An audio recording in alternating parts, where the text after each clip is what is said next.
क्या होगा अगर मैं आपको बताऊं कि एक छिपा हुआ खजाना है देवदार के जंगलों के साथ, सेब के पेड़ भी और क्रिस्टल क्लियर वाटरफॉल्स, पर मनाली और शिमला की भीड़ से बहुत दूर। A truly offbeat place in Himachal. तो नमस्कार दोस्तों, मैं बात कर रहा हूँ तीर्थन वैली की। जी हाँ, और ये वैली हिमाचल प्रदेश में मंडी से 65 किलोमीटर और चंडीगढ़ से लगभग 250 किलोमीटर दूर स्थित है। और आज मैं आपको लेके चलूँगा तीर्थन वैली और बताऊँगा जलोरी पास के बारे में भी। जी हाँ, जहाँ पर रणबीर कपूर की मूवी ये जवानी है दीवानी के कुछ सीन्स शूट हुए थे। और ये भी बताऊँगा कि कितने दिनों का ट्रिप आप यहाँ पे प्लान कर सकते हैं, और ये भी बताऊँगा कि कौन कौन सी एक्टिविटी आप यहाँ पे कर सकते हैं।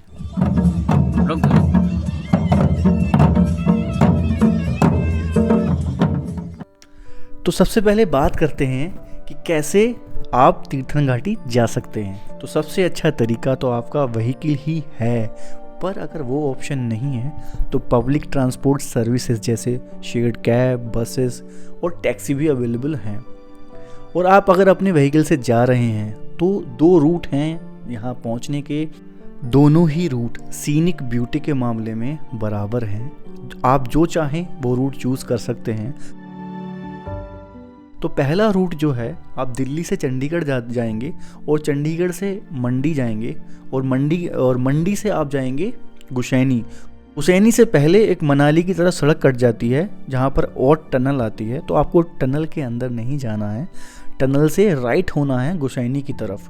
अगर टनल में जाएंगे तो वो आप मनाली पहुँच जाएंगे। और ये डिस्टेंस लगभग आपकी 500 किलोमीटर पड़ेगी अगर आप ये वाला रूट चूज़ करते हैं। अब जो दूसरा रूट दिल्ली से चंडीगढ़ होते हुए आप शिमला जाएंगे, फिर नारकंडा होते हुए जलोरी पास से आएंगे और जीभी, सोजा, बंजर होते हुए गुसैनी यानी कि तीर्थन वैली पहुंच जाएंगे। तो ये जो शिमला वाला रूट है ये थोड़ा सा लेंदी है और इसमें आपको 1 दिन एक्स्ट्रा भी लग सकता है, क्योंकि हाई स्टीप के इसमें पास पड़ेगा, आपका सोजा पड़ेगा, नारकंडा पड़ेगा। तो ये अभी आपके ऊपर है आप कौन सा रूट चूज़ करना चाहते हैं। आप बस से भी जा सकते हैं, पर दिल्ली से सीधी बस नहीं जाती है तीर्थन वैली के लिए। तो आप मनाली की बस पकड़ेंगे और ऑट टनल पर उतरेंगे, वहाँ से फिर लोकल बस पकड़ेंगे और टनल से गुसैनी के लिए या बंजर के लिए। और इसका आपका जो फेयर आ सकता है, जो किराया लग सकता है, 800 से 1000 रुपये लग सकता है। और लोकल बस का तो 100 रुपये के आसपास आ सकता है। अब दूसरा, आप शेयर टैक्सी भी ले सकते हैं या प्राइवेट टैक्सी भी ले सकते हैं। प्राइवेट टैक्सी तो बहुत कॉस्टली पड़ेगी, तो वो तो मैं मना करूँगा, आपके बजट के ऊपर है, आप ले सकते हैं। और आप अगर ट्रेन से आना चाहते हैं तो नियरेस्ट रेलवे स्टेशन जो है चंडीगढ़ पड़ता है और वहाँ से लगभग 250 किलोमीटर दूर है आपका तीर्थन वैली। तो चंडीगढ़ तक आप ट्रेन से आ सकते हैं, देन प्राइवेट टैक्सी या बस जो आप चाहें चूज़ कर सकते हैं। और अगर आप फ्लाइट से आ रहे हैं, बहुत दूर से आ रहे हैं, आपको फ़्लाइट लेनी है, तो जो भुंतर एयरपोर्ट है कुल्लू में वो आप ले सकते हैं, या दूसरा आप चंडीगढ़ एयरपोर्ट ले सकते हैं। और दोनों जगह से फिर आप या बस या कैब लेकर तीर्थन वैली आ सकते हैं। अब बात करते हैं कि किस महीने में या किस टाइम पे आप यहाँ आना सही रहेगा। तो देखिए, through out the year valley का मौसम सुहावना रहता है, लेकिन अप्रैल से लेकर जो जून के महीने हैं वो सबसे अच्छे माने जाते हैं।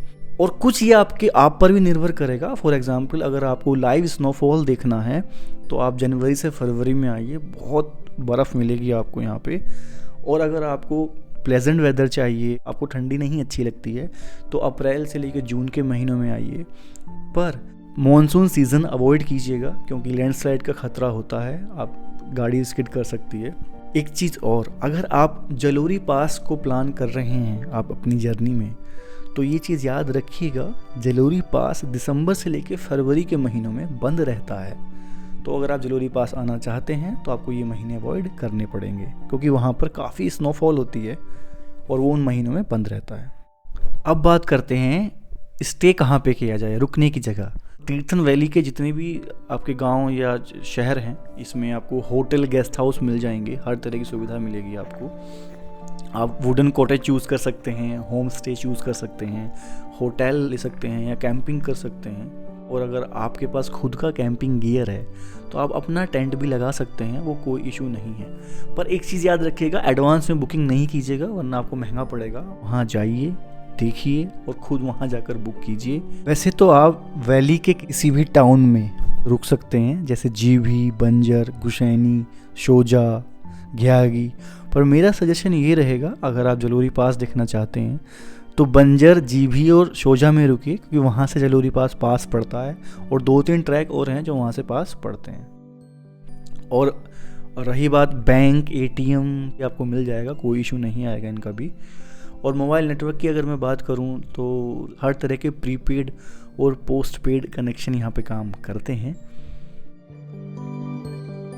अब बात करते हैं आप साइट सीइंग क्या कर सकते हैं, कौन कौन से प्लेसेस आप यहाँ पे विजिट कर सकते हैं।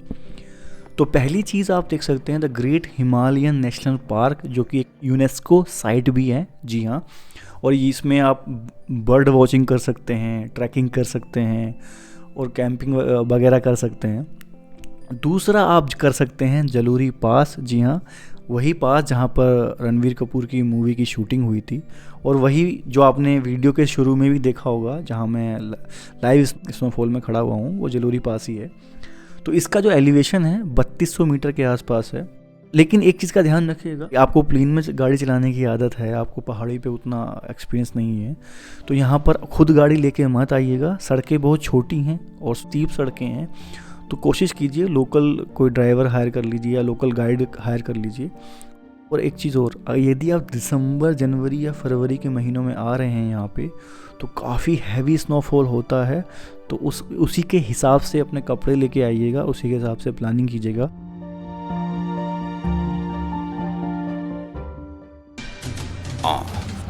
जैसी भी तू हो, कैसी भी, लेकिन तू अपनी जान है। सुबह शाम बस तुझे ही देखूं, यही तो मेरा काम है। और जलोरी पास पहुँचते ही आप जलोरी जोत मंदिर में दर्शन कर सकते हैं। जी हाँ, टॉप पे पहुँचते ही आपको एक मंदिर आता है, आप यहाँ पे विज़िट कर सकते हैं। थोड़ा और ऊपर ट्रैक करने के बाद महाकाली का मंदिर आता है, आप वो भी देख सकते हैं। पर जब हम लोग गए थे तब वो बर्फ़ में धंसा हुआ था, तो बस मंदिर का ऊपर का हिस्सा दिख रहा था, जो कि आपको वीडियो में भी दिखाई देगा।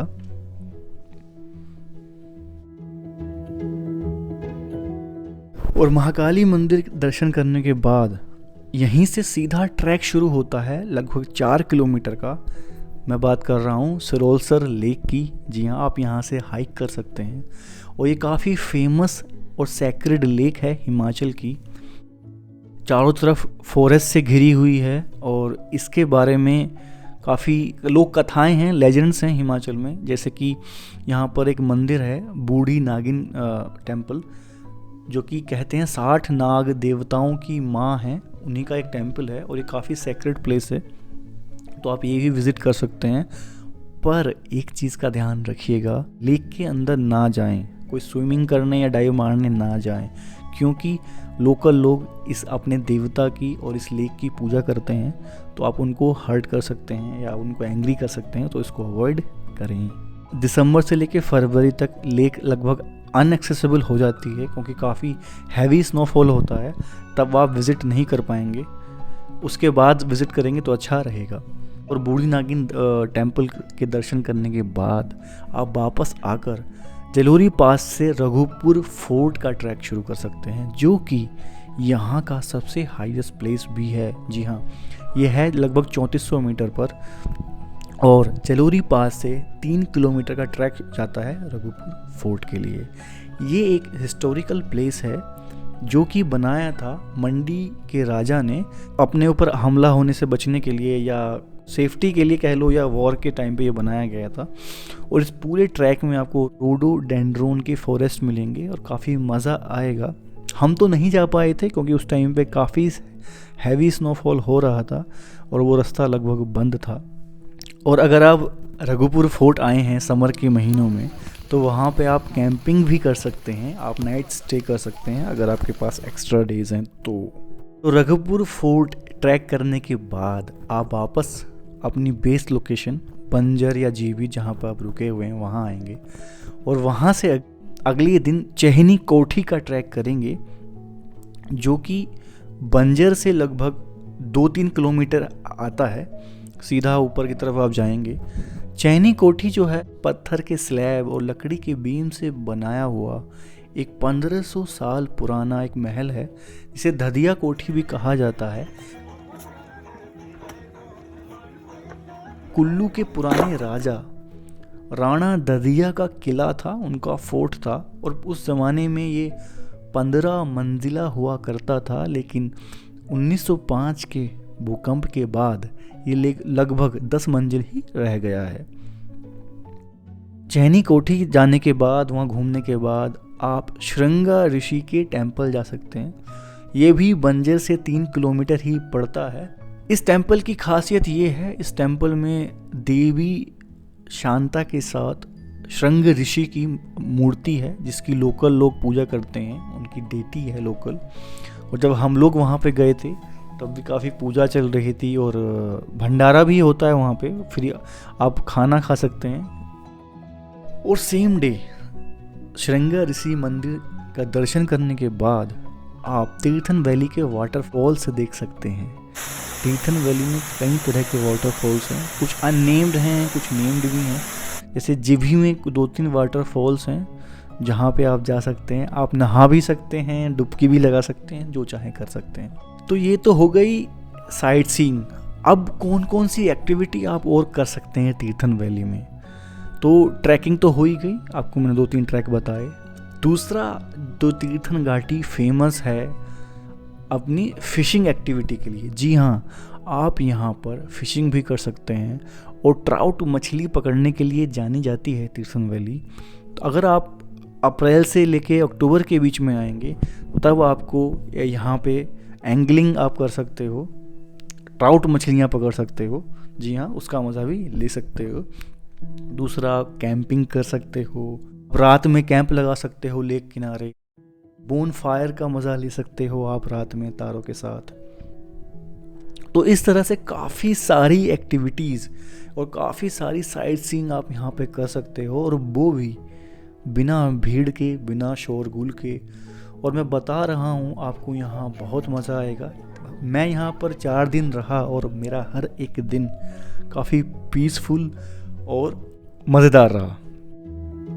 अब बात कर लेते हैं टोटल आइटिनरी की, कितने दिन रिक्वायर्ड होंगे। तो देखिए, 3 से 4 दिन तो आपको यहाँ रुकना ही पड़ेगा, क्योंकि एक दिन तो आपको सेल्योस्कर लेक, रघुपुर फोर्ट के लिए चाहिए होगा। एक दिन आपको चहनी कोठी और श्रृंगा ऋषि मंदिर के लिए चाहिए होगा। और अगर आपको ग्रेट हिमालयन पार्क में जाकर घूमना है या कैंपिंग करनी है तो एक दिन उसका और हो गया। तो 3 दिन तो ये हो गए आपके, और एक दिन दिल्ली से आने का और एक दिन दिल्ली से जाने का। तो मिनिमम 5 डेज तो चाहिए ही चाहिए अगर आपको अच्छे से तीर्थन वैली एक्सप्लोर करनी है। अब बात कर लेते हैं टोटल बजट की। तो एकोमोडेशन का आपका 400 रुपये पर डे के हिसाब से 1200 आएगा 3 दिन का। 2000 रुपये आपके बस के हो गए आने जाने के, ये होते हैं 3200। उसके अलावा खाने पीने का अगर आप दिन का 400 रुपया पकड़ेंगे तो 1200 फिर से आता है। तो 5 से 6 हज़ार में ये आपका टोटल ट्रिप हो जाएगा। तो ये था मेरा आज का वीडियो। आशा करता हूँ आपको ये वीडियो पसंद आया होगा। तो इसी तरह से सपोर्ट करते रहिए। तब तक के लिए अलविदा चाहूँगा। Bye bye.